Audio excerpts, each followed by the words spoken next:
ሰላም ጤና ይስጥልን የተወደዳችሁና የተከበራችሁ የሚዲያችን ቤተሰቦች ሰዓቱን መረጃዎች ይዘን ቀርበናል። በቅድሚያም አርዕስተ ዜና።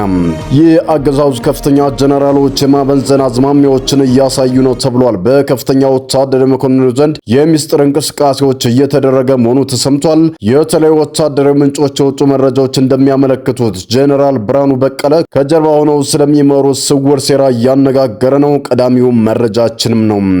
በአይና ቦግና ግንባር በተደረገ ተጋድሎ 58 ያገዛዙ ወታደሮች እርምጃ ሲወሰድባቸው የአይና ኢየሱስ ጤና ጣቢያ በቁስለኛ ወታደሮች መጨናነቁም ታውቋል። ጤና ጣቢያው ለሲቪሊያኖች ሰጥ የነበረውን ሕክምና ለጊዜው አግዶ በፋኖ እርምጃ የተመቱ ወታደሮች መሞላቱም ታውቋል። በወለጋ ቢዛሙ 96 ያገዛዙ መኮንኖችን ጨምሮ 49 ያገዛዙ ወታደሮች እስከ ወዲያኛው ሲሸኙ ሁለት ድሽቃ መሳሪያን እንዲሁም በርካታ ቡድንና የነፍስ ወከፍ መሳሪያዎች በፋኖ ቁጥጥር ስር ውለዋል።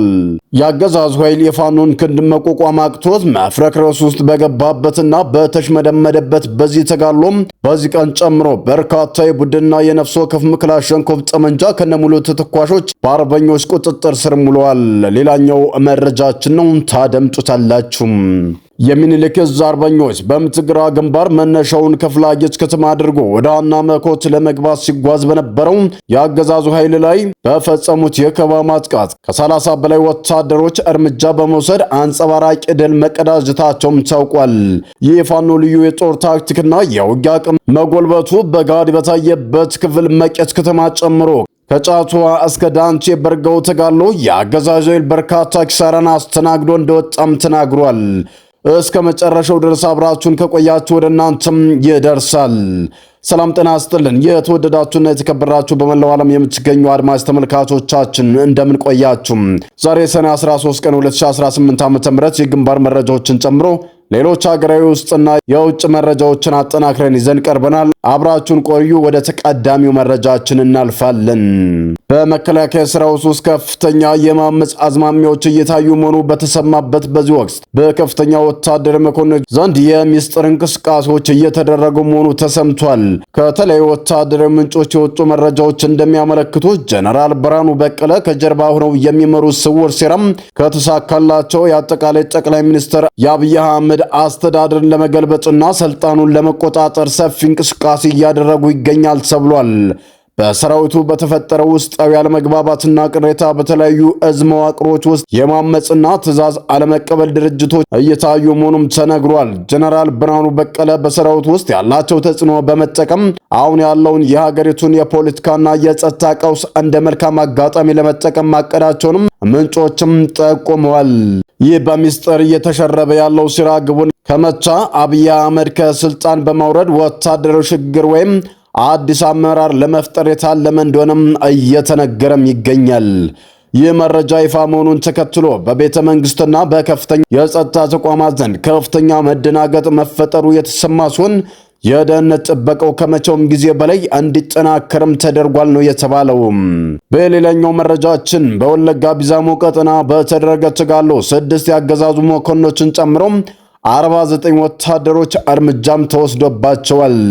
ሁለት ድሽቃን ጨምሮ በርካታ ብሬንና ስናይፐር ነበር እንዲሁም የነፍስ ወከፍ መሳሪያዎችን በፋኖ ቁጥጥር ስር ውለዋል። በፋኖ እርምጃ የተሽመደመደው የአገዛዙ ኃይል 6 መኮንንና 47 እግረኛ ወታደሮችን ሲያጣም ዲሽቃን ጨምሮ በርካታ ትጥቅ በጀግኖች ቁጥጥር ስር ውለውበታል። የውጊያው የፋኖ ልዩ የጦር ብላቴና ጥበብ እንዲሁም እምቅ አቅም የታየበት በአንጻሩ የብልጽግና ወታደሮች ወደ ፋኖ የተወሰደባቸውን እርምጃ መቋቋም አቅቷቸው የተሽመደመዱበት አውደ ውጊያ ነው ተብሏል። ሰኔ 12 ቀን 2018 ዓ.ም ከጠዋቱ ገደማ ጀምሮ በወለጋ ይበልጣል መኮንን አዲስ ዓለም ክፍለ ጦር በተቆጣጠረው ቀጠና የተንቀሳቀሰው የአገዛዙ ኃይል እርምጃ ተወስዶ ተሽመድምዶ ኪሳራም አስተናግዷል።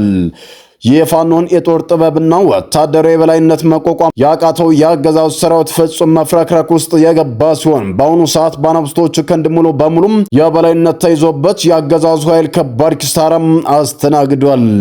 በዚህ ተጋድሎ ነው 6 የአገዛዙ መስመራዊ መኮንኖችን ጨምሮ 49 የአገዛዙ እግረኛ ወታደሮች እስከ ወዲያኛው የተሸኙትም ተብሏል። በአማራ ፋኖ ብሔራዊ ንቅናቄ ምኒልክ ዕዝ 3ኛ ኮር 19ኛ ክፍለ ጦር አርበኞች በጉና ወረዳ በተለያዩ ቦታዎች ላይ በአገዛዙ ላይ እርምጃ በመውሰድ ከባድ ቁሳዊና ሰብአዊ ጉዳትም አድርሰውበታል። በአይና ቡግና ከተማ ዙሪያ ጨምሮ በሙሲት ከኢዮብ ዘርጎ መታሰቢያ ጀምሮ እስከ ቡርክ ሜዳ ድረስ በተደረገ ውጊያም አርበኞቹ ጠንካራ ማጥቃት በማድረግ የአገዛዙ ኃይል አይቀጡ ቅጣት ቀጥተውታል። በሌላ አቅጣጫ መነሻውን ከአይና ቅዱስ አርቤ የገሸሙ ተራራ አካባቢ ያደረገው የብልጽግና ሰራዊት በኩልጋር ሰሜንና በሯ ሚካኤል በኩል ከባድ የቆረጣ ጥቃትም ተፈጽሞበታል። በተጨማሪም በቅዱስ አርቤ በስንቅና ጉድጉር በተደረገ ትንቅንቅ ከእንድበር ከነበልባሎቹ አርበኞች ልዩ የውጊያ ብቃታቸውን በማሳየት አገዛዙ ከባድ ኪሳራ እንዲያስተናግድም አድርገውበታል ተብሏል።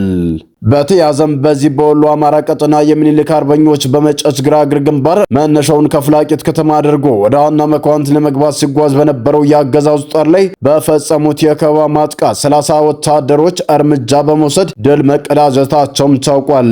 በአማራ ፋኖ ብሔራዊ ንቅናቄ ሚኒልክ 303ኛ ኮር 81ኛ ክፍለ ጦር ባደረገው በነበረው የብልጽግና ጦር ላይ ከባድ እርምጃ ወስዶ አንጸባራቂ ድልም ተቀዳጅቷል። የአገዛዙ ኃይል ከባድ የሆነ የሰብአዊና ቁሳዊ ኪሳራ በደረሰበት በዚህ ተጋድሎ የፋኖ ልዩ የጦር ታክቲክና የውጊያ አቅም በጋራ ታይቶበታል ተብሏል። ከሰኔ 11 ቀን 2018 ዓ.ም እኩለ ቀን ጀምሮ እስከ ዛሬ ድረስ በተደረገው ብርቱ አውደ ውጊያም ልዩ እርምጃ በመውሰድ የአገዛዙን ወገብ በመስመር አኩዲልም አስመዝግቧል። መነሻውን ከፍላቂት ከተማ በማድረግ ወደ ዋና መኳንንት ለመግባት እየተጓዘ የነበረው የአገዛዙ ጦር ከከፊል የፍላቂት ገርገራን ከተማን ጨምሮ ከጫቱ እስከ ዳንዴ በር በፋኖ የከበባ ስልት ውስጥ በመውደቁ የማያዳግም እርምጃ ተወስዶ በዚህ ውጊያ ላይ ከ81ኛ ክፍለ ጦር መቶ አለቃ ዳንኤል ረጅመንት ሁለተኛ ኮሎኔል ሰለሞን አሻግሬና የክፍለ ጦሩ ቀኝ እጆች የተሳተፉበት ሲሆን የፋኖ ክንድ ብርቱነትና የጦር ሚዲያ የበላይነት አስጠብቀው ድልም ተቀዳጅቷል። በተወሰደው የተቀናጀ ጥቃት 14 ያገዛዙ ኃይል አባላት ሲደመሰሱ ከ16 በላይ የሚሆኑት ደግሞ ቆስለው በሞትና በሕይወት መካከል መሆናቸውም ታውቋል። በተያዘ መረጃም አሜሪካና ኢራን የ30 ቢሊዮን ዶላር የመልሶ ግንባታ ፍቃድ የሚፈቅድ የባህር ላይ ከበባን የሚያነሳና ጦርነቱን በቋሚነት የሚያስቆም ስምምነት ተፈራርመዋል። ትራምፕ ለኢራን የ60 ቀናት ገደብ የሰጡ ሲሆን የተባሉትን በሙሉ ካልፈጸሙና የኒኩሌር ስምምነቱን ካላጠናቀቁ የሆርሙዝ ወሽመጥን የሚዘጋ አውዳሚ ጥቃት እንደሚሰነዝሩም አስታውቀዋል።